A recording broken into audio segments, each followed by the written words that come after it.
Boomer Knight, Hurricane Spencer, Thunderlips. Hulk Hogan's characters are as bombastic as the man himself. His movie and TV roles weren't always great, but they sure did stick with you. If there's any movie or TV role that people will remember Hogan for, it would have to be Thunderlips, the mighty macho man who goes up against Rocky Balboa at the beginning of Rocky III. To all my love slaves out there, Thunderlips is here, in the flesh, baby. It's an iconic moment, not just because it features Hogan, who at the time was at the height of his wrestling fame, but because of its importance to the movie's story. In the film, Rocky has been riding a wave of unparalleled success. Instead of fighting tough opponents in the boxing ring, he's performing for crowds in charity matches and facing off against foes like Thunderlips for the theatrics. Of course, Hogan is basically playing himself, or rather his wrestling persona, trash-talking and sneering at the boxing legend in between classic wrestling moves. The only downside was that the film damaged Hogan's relationship with the WWF, as they believed the movie would distract him from his wrestling career. The early 90s saw some of Hollywood's biggest action stars venture into family comedy. Arnold Schwarzenegger had Kindergarten Cop, Sylvester Stallone had Stop or My Mom Will Shoot, and Hulk Hogan had Mr. Nanny, a film that sounds fake but is actually real, and sees Hogan step into the unlikely role of babysitter. Once again, Hogan plays a character much like himself, a pro wrestler named Shawn Armstrong, who's left the ring to start a new career as a bodyguard. His latest assignment is working for a tech mogul who's developing a revolutionary new technology. But he's not there to protect the mogul. He's there to take care of his two young children, Alex and Kate. Before long, he's swapped out a sidearm for a tutu and is doing dances to entertain the little ones, much to his everlasting shame. Get out of that thing! You mean my leotard? Nobody is going to argue that Mr. Nanny is a great movie, but Shawn Armstrong is one of Hogan's most unforgettable characters. If nothing else, the image of Hulk in a pink tutu will never leave the public consciousness. Though Mr. Nanny wasn't a box office hit of any sort, it did demonstrate Hulk Hogan's ability to be silly, so he followed it up with another memorable role.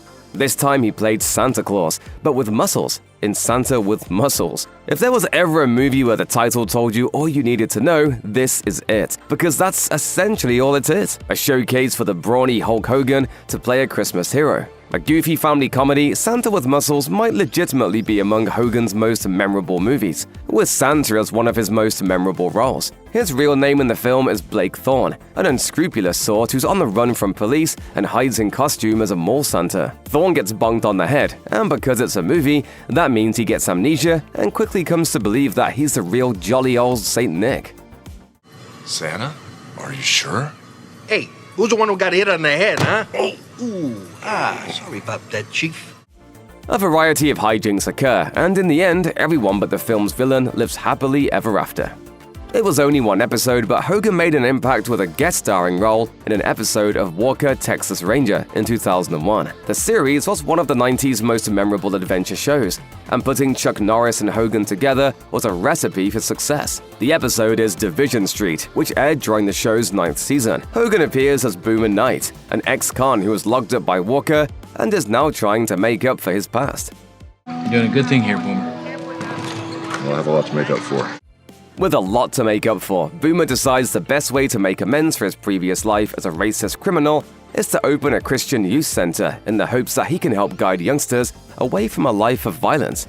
It's not the deepest plot, and there's plenty of stereotyping, but the show has its heart in the right place, and the Hulkster gives a surprisingly heartfelt performance. I would have gone totally nuts except for the voice. The voice? Was it a ghost? No, Jeff, it was a person in the next cell. The early 90s saw the release of a flurry of comedic action movies designed for the whole family, but few of them caught on enough to become classics. Secret Agent Club fell into that category, but it's been forgotten for a reason because, like most Hulk Hogan flicks, it's pretty bad. Sort of like True Lies for kids. Secret Agent Club casts Hogan as a family man hiding a secret double life. By day, he's a mild-mannered dad, and by night, he's a super spy battling the world's most diabolical supervillains. Throw in a stolen laser gun, and you've got the makings of a cheesy Saturday afternoon matinee. Though the movie isn't good, Hogan does a decent job of portraying two very different characters who are secretly the same person. Admittedly, he does a better job as a tough guy super spy, as Hogan really wasn't particularly well suited to playing anyone remotely mild-mannered. Great catch today, Dad. Thanks, son. You might expect Suburban Commando to revolve around a former soldier trying to live a quiet life in a New Jersey neighborhood, but the premise of the film is even weirder. In one of the most bizarre sci-fi movies starring a pro wrestler, Hogan plays a cosmic warrior from outer space who finds himself accidentally exiled to Earth. His name is Shep Ramsey, and he's just screwed up his latest assignment to capture a space tyrant. Forced to take a vacation, Ramsey mistakenly drops the controls of his ship in a fit of rage and winds up crashing on Earth. Presenting a kinder, gentler Hulk Hogan after some of his other roles, Suburban Commando was perhaps a bit of an overcorrection and winds up being a little too goofy. It doesn't matter much to Hogan fans though, as it's become a bona fide cult favorite. I hate Earthlings. Mike McBride is the hero of the Shadow Warriors film series, which boasts two bombastic installments, Shadow Warriors Assault on Devil's Island and its sequel, Shadow Warriors 2 Assault on Death Mountain. Despite titles that feel like they should be the names of fictional movies in a Quentin Tarantino film, these are legitimate, earnestly made action movies. A clear attempt to give Hogan his own iconic gun-toting character, McBride has a steely-eyed gaze that would give John Rambo a run for his money, and guns bigger than his 24-inch pythons. I can only imagine the weapons you have in there. He even gets Carl Weathers as a sidekick, with former Playboy playmate Shannon Tweed right beside them, so you can probably tell exactly what kind of movies these are. Definitely not Hogan's worst role or his worst films. The Shadow Warriors films are pretty average 80s direct-to-video action flair. If you're looking for a hero firing off countless rounds of ammo on their mission to take down a diabolical terrorist, and you want to see the Hulkster doing it, McBride is the man for the job. Hulk Hogan's best parts tended to involve him playing an exaggerated version of himself in a supporting role. Just look at Dave Dragon in Three Ninjas High Noon at Mega Mountain. What's going on? You were attacked by ninjas. Who are you kids? Dave Dragon is more of a persona than a real person.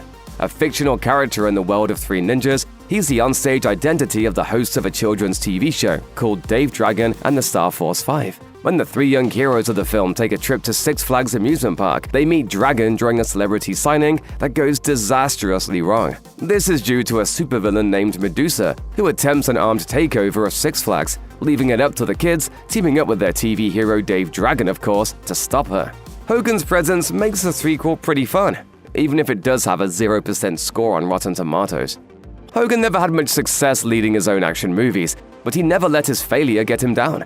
He kept at it, and in 1998, he was back with The Ultimate Weapon, playing Hardball Cutter, a former US Army Special Forces soldier who left the military to become a consultant for the NSA. The story is a mishmash of terrorist plots that feels like a few different movies rolled into one, but Hogan keeps it all loosely tied together. Like just about every movie in Hogan's filmography, Ultimate Weapon isn't good, but with a whole lot of action and plenty of Terry Bollea to enjoy, fans of Hulk Hogan will never forget it. His final live-action movie, the 2009 kids movie Little Hercules, isn't a Hulk Hogan film, even if he does have the best part in it. Cease the chaos! The project is largely based around child celebrity Richard Sandrak, a child bodybuilder who'd gained notoriety for his buff physique. He'd already been dubbed Little Hercules, and the film was an attempt to turn his viral stardom into box office bucks. A fairly standard fish-out-of-water story, the film doesn't offer much in terms of excitement, and the low budget keeps it from being the fantasy adventure it could have been. Hogan is the real reason to watch. He plays Hercules' father, Zeus, who is genuinely unhappy with his son's rebellious antics. The visual of the former WWE superstar awkwardly working with the cheap digital effects is a treat, even if the movie is terrible. Today we use new weapons. What weapons? These. Following the success of Baywatch, the series creators figured that Hulk Hogan was the perfect man to lead another show about a buff hero working at the beach. The result was Thunder in Paradise, which cast Hogan as a former Navy SEAL and mercenary who teams up with an old friend as gung-ho crusaders battling the forces of evil from their base on the Florida coast. Hogan is Hurricane Spencer, while Chris Lemmon plays his partner, Martin Brubaker. They have a superpowered boat nicknamed Thunder with a robotic voice and personality, more or less an aquatic version of Kit from Knight Rider. It's all incredibly cheesy, but that was the point, and while it was cancelled after just one season, the role of Hurricane Spencer might be one of Hogan's better characters. He's a straightforward hero aiming to save the day, and he pulls it off the way only he could. I think I'm finally punched out, Brew. Punched out? Punched out, bro.